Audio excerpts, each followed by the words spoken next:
ఏ ప్రకారంగా వేద మంత్రములు నిర్వీర్యమై అవతారమందు బుద్ధుడు నారాయణుడు అవతారమే సందేహం లేదు. నాకు అది నేను నమ్ముతాను. చరిత్రకారులు చెప్పినట్టు ఏదో ఆయన తర్వాత ఆయన అవతారంగా చేర్చేశారు వీళ్ళని ఇలాంటి మాటలు రాస్తూ ఉంటారు కదా! అవన్నీ ఫూలిష్ థింగ్స్ అవి. యాక్చువల్‌గా ఆయన నారాయణుడి యొక్క అవతారమే అతడు. అతడు బోధావతారం. బోధించడానికి పుట్టినవాడు. అతడు చేసినటువంటి ఒక కార్యం ఏమిటంటే వేద మంత్రములు నిర్వీర్యం అయ్యేటట్టు చేశాడు. వేద మంత్రములు నా అవతార కాలం తరువాత నిర్వీర్యములగునుగాక. వాటి యందు ప్రాణశక్తి లేకుండునుగాక అని చెప్పించాడు. అది అతడు ఆహరించాడు. తనలో ఆకర్షించుకున్నాడు. ఈ పని ఆయన చేశాడు. ఆ తర్వాత వేద మంత్రములకు బుద్ధావతారం తర్వాత పూర్వం ఉండిన ప్రజ్ఞా శక్తి బలము లేవు. మరి మీరు ఎందుకు చేస్తున్నారు ఈ పని అని అడగరేనా? Adi Shankara did not restore all the because he was not that great as Buddha. He was only ఎ జ్ఞాని. ఆయన లోకాల్ని శాసించగలిగిన అవతారం అది. అది బోధావతారం అహింస విషయంలో. ఇతడు కొన్ని విషయంలో వేదాంత విషయములలో బోధావతారం ఇతడు. And Buddha was asked once, "Do you believe in God?" "I don't know," he says. That's what That is because he says, "Do you believe in God?" "I don't know." "Is there any God?" "I don't know." అవును. ఎందుకంటే ఆయన భగవంతుడు ఉన్నాడనా లేడని విచారణ చేయలేదు. లోకము, మనుషులు, ధర్మము, అధర్మము మార్గాన్ని అన్వేషించాడే తప్ప మోక్షాన్ని చివర చెప్పాడు తప్ప చెట్టు జరుగుండే మోక్షము, ఈ బంధన హేతువైన కర్మలు, ఈ మధ్యలో ఉన్నాడు ఈశ్వరుడు. ఆద్యంతములనే అతడు స్మరించాడు. బుద్ధావతారంలో రహస్యం ఏంటంటే ఆద్యంతములని బంధనహేతువైన జన్మము, ముక్తి యొక్క లక్షణము, ఈ మధ్యలో ఉండేటువంటి ఈశ్వరుణ్ణి ఆయన ప్రతిపాదన తీసుకోరు. పూర్వమాంసంలోనూ లేడు. వీళ్ళ అర్థం వేరనుకోండి. ఈశ్వరుని ప్రతిపాదిస్తే ఈశ్వరుడు కనుక బ్రహ్మ వస్తుంది. మళ్ళీ ఆ ఈశ్వరుడా బ్రహ్మ వస్తువా వాటి విషయం కాక మోక్షాంతం ఎట్లాగా ముక్తి ఏది అంటే ఆధ్యాది వస్తువు ఏదైతే ఉందో దాన్ని చేరుకోవడం ముక్తి. ఇది అంత్య వస్తువు, చిట్ట చివరి స్థితి ఇది సృష్టిలో. ఇది బంధన హేతు, అల్పత్వం అంతాను ఇంద్రియ లక్షణములతో. ఆద్యంతములను స్మరించి ఈ మధ్యన ఉండేటువంటి వేదాంగములు, కర్మలు, అవి ఆరాధించే దేవతలు, ఆ దేవతలకు మూల పురుడైనటువంటి హరి, త్రిమూర్తులు, వీటినన్నింటినీ ఆయన విమర్శించలేదు. అందుకని I don't know, I know the bandhanam. అవిద్యామూలకమైన మనిషి జన్మ సంగతి నాకు బాగా తెలుసు, ముక్తి విషయం నాకు బాగా తెలుసు అని వారి ఉద్దేశం. బుద్ధావతారం అంత సులభంగా అర్థం చేసుకునే వస్తువు కాదది. కాబట్టి మధ్య ఉండేటువంటి ఈశ్వరుని ప్రతిపాదించలేదు. వేదములు, యజ్ఞములు దాన్ని విమర్శ చేయలేదు. ఇంకోటి ఏమిటంటే వేదములు నీకు ప్రమాణం కాదు అని ఆయన, నీకు ప్రమాణం అవునా కాదా అంటే వేదములు ఏది చెప్తున్నాయని మీ ఉద్దేశం, మీ ప్రమాణ బుద్ధిలో అని బ్రాహ్మణులను అడిగితే వేదములన్నీ కర్మల కోసం, యజ్ఞముల కోసమే పుట్టాయి. వేదములు యజ్ఞం తప్ప మరొకటి చెప్పటమే లేదు. వేదములు 3వ పాయింట్, 3 వేదముల యొక్క ఉపయోగము యజ్ఞమే. యజ్ఞము చేయకపోతే వేదాన్ని వాడుకున్నట్టే కాదు. కాబట్టి వేదము యజ్ఞం, యజ్ఞం వేదం, ఈ రెండు పరస్పర సంబంధం కలిగిన రెండే వస్తువులు. అయితే వేదం యజ్ఞం కోసమే పుట్టింది, యజ్ఞం చేయమనే చెబుతోంది. ఇంకేం కాదు. వేదం యొక్క పరమార్థం మరొకటి లేదా? లేదు. అయితే వేదం నాకు ప్రమాణం కాదు. అదే యథార్థమైతే వేదం నాకు ప్రమాణం కాదు. వేదం యొక్క నిర్వచనము, దాని యొక్క స్వరూప, స్వభావ, కార్య, స్థితి, ఉపయోగము అన్నీ కూడా బ్రాహ్మణులు ఎలాగ వేదములు చదువుకున్నట్టు వేదజ్ఞులు ఏం చెప్పారో వాళ్ళ ముఖంతో విని వాళ్ళు ప్రతిపాదించిన వేదం నాకు ప్రమాణం కాదట. పూర్వమాస వరకు చెప్పారు కాబట్టి ప్రమాణం కాదట. మీరు ఇదే యథార్థమైతే అట్టి వేదం నాకు ప్రమాణం కాదన్నాడు. కానీ వేదాన్ని తిరస్కరించిన వాడు కానే కాడు అతడు. అతడి ఉద్దేశంలో వేదం యొక్క ప్రామాణ్యత వేదాంతం మంది పరిణామ దశ యందు అన్వయం చేసుకోవాలి. వేదం మార్గము, గమ్యస్థానము వేదాంతము, ప్రతిపాద్య వస్తువు బ్రహ్మము, నిర్గుణము, మోక్షము, అది వేదాంతం అందు చెప్పబడుతుంది. వేదం యొక్క తుది ఎందు చెప్పబడింది ఆ విషయం. ఇవన్నీ సంపూర్ణంగా తీసుకున్నాడు. పూర్వమాసుడు ఉపనిషత్తును ఒప్పుకోడు. ఉపనిషత్తు ప్రమాణం ఉంటే అది నాకు ప్రమాణం కాదంటాడు పూర్వమాసుడు. ఈశ్వరుని ఒప్పుకోడు పూర్వమాసుడు. జైమిని శాస్త్రం అంతా కూడా ఈశ్వరు మాటే లేడని కూడా చెప్తుంది అది. సో అదంతా బుద్ధావతారం తర్వాత మంత్రములేమో శక్తిహీనములు అయినట్టు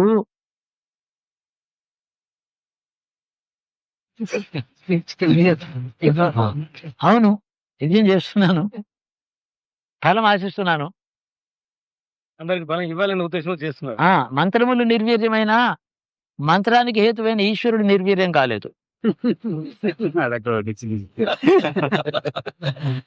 అడగాలి కదా, ఈశ్వరుడు లేకుండా పోయినాడా మనం ఎంత ధర్మంలో ఉంటేను.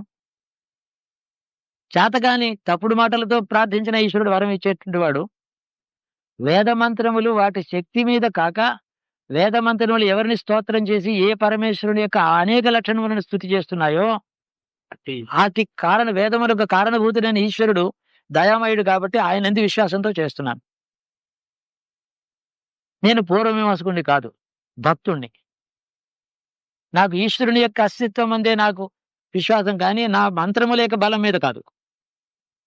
మంత్రములు మార్గం మాత్రమే. నేను తెలుగు మాటలతో కూడా ప్రార్థిస్తాను ఈశ్వరుని. అంతకన్నా ఉత్తమమైన భాషే బ్రహ్మముఖం నుంచి వచ్చిన వేదములు, మంత్రములు. ఈ మంత్రములను అనేక మహత్తుల యందు, గొప్ప శక్తులకు ప్రదర్శన యందు వాడుకున్న ఋషిలోకం. ఆ క్లాస్ వేరు, ఆ యోగం వేరు. ఇవి ప్రార్థనాపూర్వకంగానే నేను మంత్రములు ఉచ్చరిస్తున్నాను. ఇది కాక నా గురువు అనుగ్రహంతో నేను ఉచ్చరించేటువంటి 27 రోజుల మంత్రములు సజీవులు అగును గాక అని గురువును ప్రార్థించి నేను మొదలెట్టా.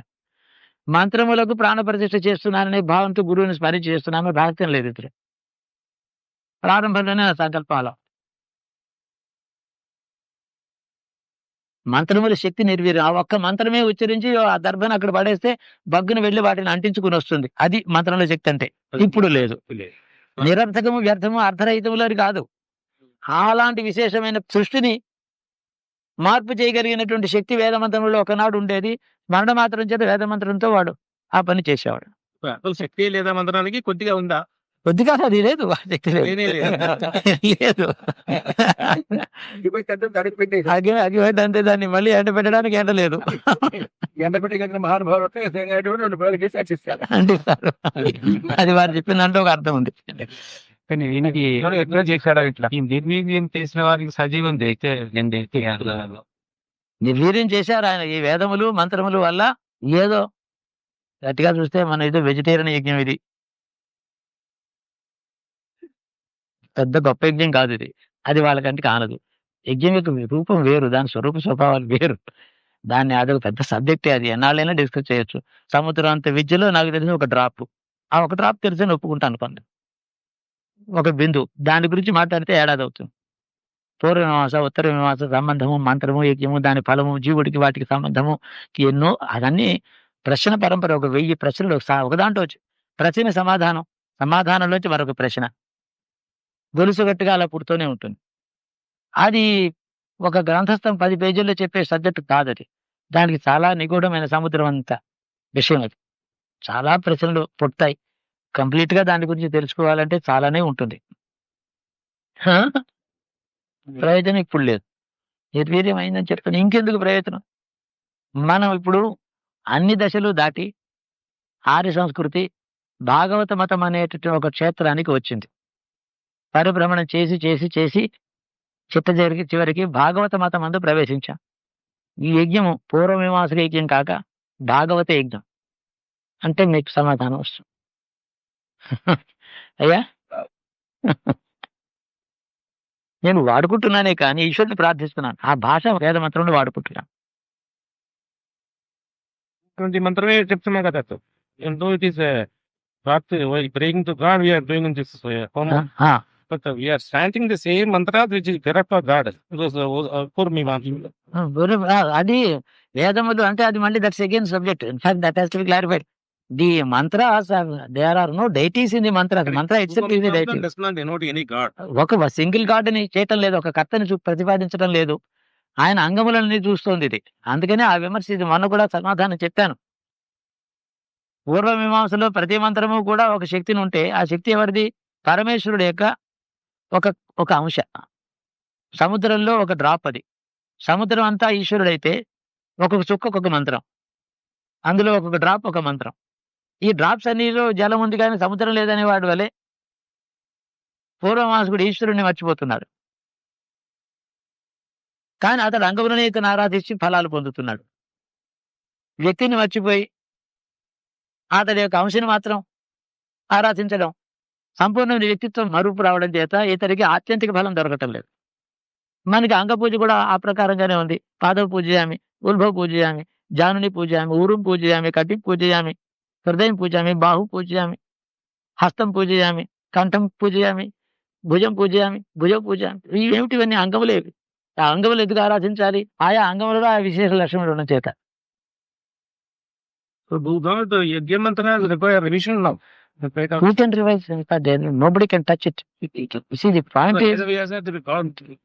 Vedavyasa has not, he has only edited the formula, and that is, in fact, he has arranged them in an order. They were like the forest. You see, a forest being turned into a great park. Vedarani. Vedaranyam, వేద ఉద్యానవనం చేశాడు దాన్ని. ఉద్యానవనంలో arrangement ఉంటుంది. Forest లో wild గా పెరుగుతాయి. Scheme ఏ ఉండదు. మంచి గంధపు చెట్టు అక్కడ ఉంటుంది, భయంకరమైన పాము పుట్టు ఉంటుంది, దాని మీద ఏమో ఒక విష లత పెరుగుతూ ఉంటుంది. అలా చేయక ప్లాంట్స్ సెపరేట్ చేసి park, all the difference between A park and the forest. It was like A jungle. ఈ మేడ్ దేన్ని పరిహరించకుండా, అంటే అన్ని స్పీసీస్ ని రక్షించి ఛేదించడం కాదు, పార్క్ చేయడం కోసమని, ఆ స్పీసీస్ ని పార్క్ గా రీఫార్మ్ చేయడం, పార్క్ చేయడం, పార్క్ చేశాడు దాన్ని. అది వేదవ్యాసుడు చేసిన పని. వ్యాసుడు కానీ ఎవడు దానికి కర్త లేడనే కదా చెప్తారు. వేదవ్యాసుడు అనే పేరుతో వేదములను ఎడిట్ చేశాడు. Given by God directly to whom? To many rishis, Many rishis. Hundreds, thousands of rishis. Vocally, yeah. Yes, ultimately all voice is born in the heart. అంటే వైఖరి అనేది దీనికి పేరు. వాక్కి పైకి, what you hear from my voice is వైఖరి. పరాపస్, they're heard. Yes, they're heard. పరాపశ్యంతి మధ్యమ వైఖరి. పరాశ రూపంలో లోపల పుట్టిందంటే ఎక్కడో జీవుడు విన్నాడు, జీవాత్మ వినతి. ఈ చెవులు వినక్కర్లేదు శృతి అనే మాటకి. ఈ ఋషి చెప్పిన వాక్యాన్ని ఇతరులు విన్నారు. అతడికేమో ఉద్బుద్ధం ఆత్మలో. This way they say Veda. Audibility has come later. ఆచార్యుడు ధర్మ